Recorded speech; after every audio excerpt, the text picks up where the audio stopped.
हरे कृष्णा।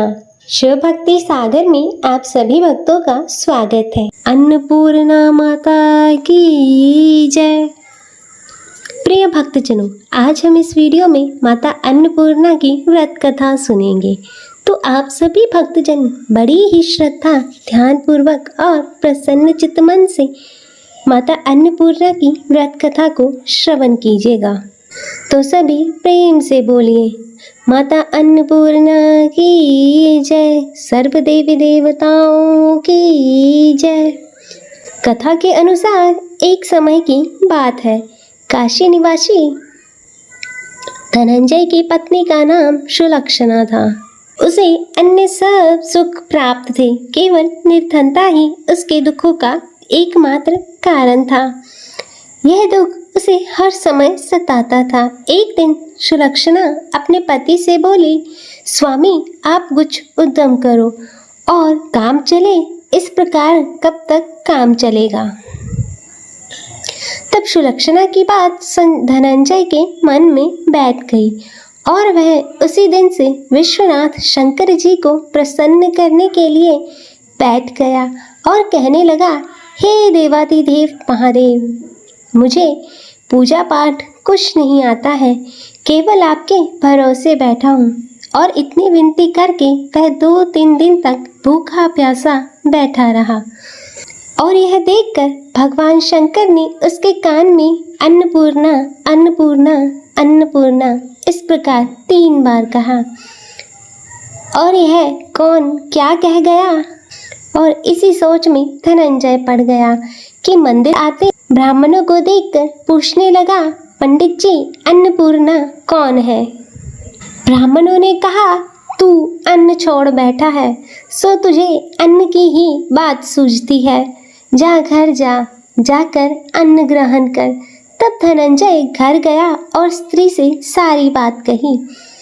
तब वह बोली, नाथ चिंता मत करो, भगवान शंकर जी ने स्वयं यह मंत्र दिया है, वे स्वयं ही इसका खुलासा करेंगे। आप फिर जाकर उनकी आराधना करो। तब धनंजय फिर से जैसे का तैसा पूजा में बैठ गया।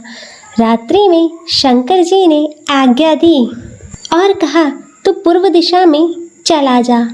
और वह अन्नपूर्णा का नाम जपता जाता और रास्ते में फल खाता, झरनों का पानी पीता जाता। और इस प्रकार वह कितने ही दिनों तक लगातार चलता गया। और वहाँ से उसे चांदी सी चमकती वन की शोभा देखने में आई। सुंदर सरोवर देखने में आया। उसके किनारे कितनी ही अप्सराएं झुंड बनाए बैठी थी, एक कथा सुनती और सब मिलकर माँ अन्नपूर्णा इस प्रकार बार बार कहती। और यह अगहन मास की उजेली रात्रि थी और आज से ही व्रत का प्रारंभ था। जिस शब्द की खोज से करने वह निकला था, वह उसे यहाँ सुनने को मिला। तब धनंजय ने उनके पास जाकर पूछा, हे देवियों, आप यह क्या कर रही हो। तब उन सब ने कहा, हम माता अन्नपूर्णा का व्रत कर रही हैं। तब धनंजय ने पूछा, व्रत पूजा करने से क्या होता है, यह किसी ने किया भी है, इसे कब किया जाए, कैसा व्रत है यह और कैसी इसकी विधि है, मुझे भी विस्तार से बतलाओ। तब वे कहने लगे, इस व्रत को सब कोई भी कर सकते हैं। 21 दिन तक के लिए 21 गांठ का सूत लेना चाहिए। 21 दिन यदि ना बने तो 1 दिन का उपवास करें। यह भी ना बने तो केवल कथा सुनकर प्रसाद लें। निराहार रहकर कथा कहें और कथा सुनने वाला कोई ना मिले तो पीपल के पत्तों को रख, सुपारी या घृत कुमारी वृक्ष के सामने रख, दीपक को साक्षी कर सूर्य, गाय, तुलसी या महादेव को बिना कथा सुनाए मुख में अन्न का दाना ना डालें। यदि भूल से कुछ पड़ भी जाए तो 1 दिवस का फिर उपवास करें और व्रत के दिन क्रोध ना करें और झूठ ना बोलें। तब धनंजय बोला, इस व्रत को करने से क्या होगा। तब वे कहने लगी, इसको करने से अंधों को नेत्र मिले, लूलों को हाथ मिले, निर्धन के घर धन आए, बांझी को संतान मिले, मूर्ख को विद्या आ जाए और जो जिस कामना से व्रत करे माँ उसकी इच्छा पूर्ण करती है। तब धनंजय कहने लगा, बहनों मेरे पास धन नहीं है, विद्या नहीं है, कुछ भी नहीं है, कुछ भी तो नहीं है। मैं तो दुखिया ब्राह्मण हूँ, मुझे इस व्रत का सूद दोगी? तब वह कहने लगी, हाँ भाई तेरा कल्याण हो, हम तुम्हें अवश्य देंगे, ले इस व्रत का मंगल सूत ले। तब धनंजय ने व्रत किया और व्रत भी पूरा हुआ। तभी सरोवर में से 21 खंड की स्वर्ण सीढ़ी हीरा मोती जड़ी हुई प्रकट हुई।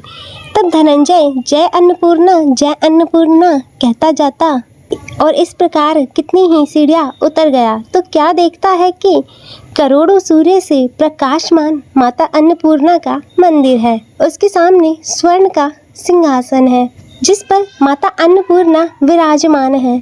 सामने भिक्षा हेतु भगवान शंकर खड़े हैं। देवंगनाएं चवर डला रही हैं, कितनी ही हथियार बांधे पहरा दे रही हैं। तब धनंजय दौड़कर जगदम्बा के चरणों में गिर गया। तब देवी उसके मन का कलेश जान गई। धनंजय कहने लगा, माता आप तो अंतर्यामी हो, आपको अपनी दशा क्या बताऊं। तब माता बोली, मेरा व्रत किया है, जा संसार तेरा सत्कार करेगा। तब माता ने धनंजय के जीवा पर बीज मंत्र लिख दिया और अब तो उसके रोम रोम में विद्या प्रकट हो गई। इतने में क्या देखता है कि वह काशी विश्वनाथ के मंदिर में खड़ा है और माँ का वरदान ले धनंजय घर आया और सुलक्षणा से सब बात कही। माता जी की कृपा से उसके घर में संपत्ति उमड़ने लगी और छोटा सा घर बहुत बड़ा गिना जाने लगा। जैसे शहद के छत्ते में मक्खियाँ जमा होती हैं, उसी प्रकार अनेक सगे संबंधी आकर उसकी बड़ाई करने लगे और कहने लगे, इतना धन और इतना बड़ा घर, लेकिन एक सुंदर संतान नहीं तो इस कमाई को कौन भोगेगा। क्योंकि सुलक्षणा से संतान नहीं है इसलिए तुम दूसरा विवाह करो। तब अनिच्छा होते हुए भी धनंजय को दूसरा विवाह करना पड़ा और सती सुलक्षणा को सौत का दुख उठाना पड़ा। इस प्रकार दिन बीतते गए। फिर अघन मास आया। तब नए बंधन से बंधे पति से सुलक्षणा ने कहलाया कि हम व्रत के प्रभाव से सुखी हुए हैं, इस कारण यह व्रत छोड़ना नहीं चाहिए और माता जी के प्रताप से ही हमें यह सब कुछ सुख समृद्धि प्राप्त हुई है।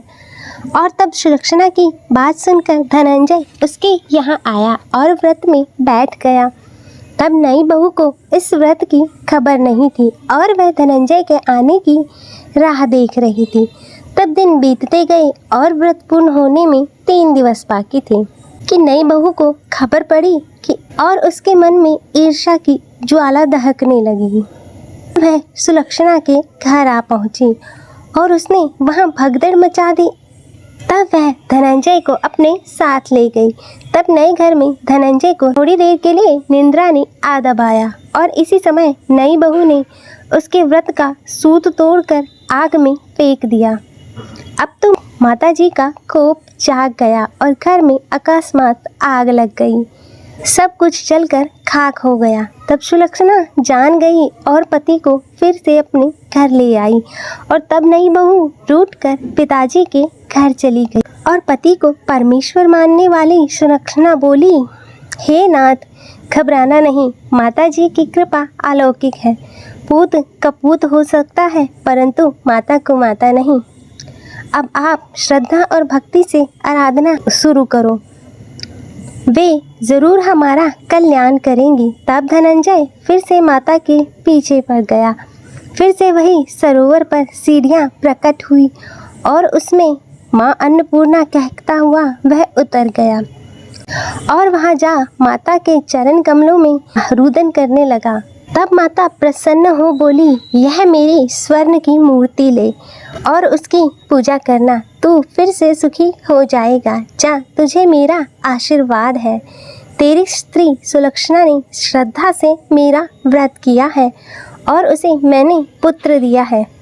तब धनंजय ने आंखें खोली तो खुद को काशी विश्वनाथ के मंदिर में खड़ा पाया और वहां से फिर से उसी प्रकार घर को आया। और इधर सुलक्षणा के दिन चढ़े और महीने पूरे होते ही पुत्र का जन्म हुआ और गांव में आश्चर्य की लहर दौड़ गई।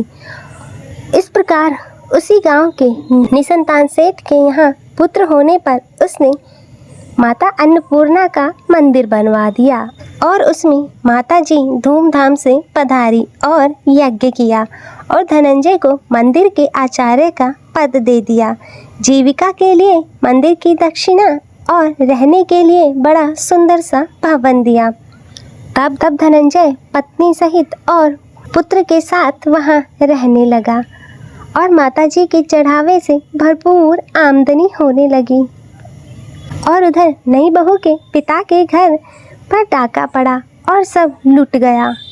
वे भीख मांगकर पेट भरने लगे और जब सुलक्षणा ने यह सुना तो उन्हें बुलावा भेजा और उन्हें अलग घर में रख लिया और उनके अन्न और वस्त्र का प्रबंध कर दिया।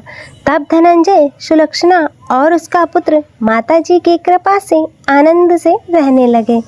अतः हे माता अन्नपूर्णा, जैसे आपने धनंजय और सुलक्षणा के भंडार भरे, वैसे ही इस कथा को कहते सुनते हुंकारा भरते सभी के भंडार भरना, सभी के जीवन से गरीबी को दूर करना, उनके जीवन में धन संपत्ति और सुख समृद्धि देना। तो सभी प्रेम से बोलिए अन्नपूर्णा माता की जय। प्रिय भक्तजनों, तो मैं उम्मीद करती हूँ कि आपको आज की यह कथा पसंद आई होगी और अगर वीडियो अच्छी लगी हो तो इसे लाइक करें, ज़्यादा से ज़्यादा शेयर करें और कमेंट में अन्नपूर्णा माता की जय लिखना ना भूलें और चैनल को सब्सक्राइब कर नोटिफिकेशन बेल को ज़रूर ऑन कर लें। हर हर महादेव। ओम नमः शिवाय।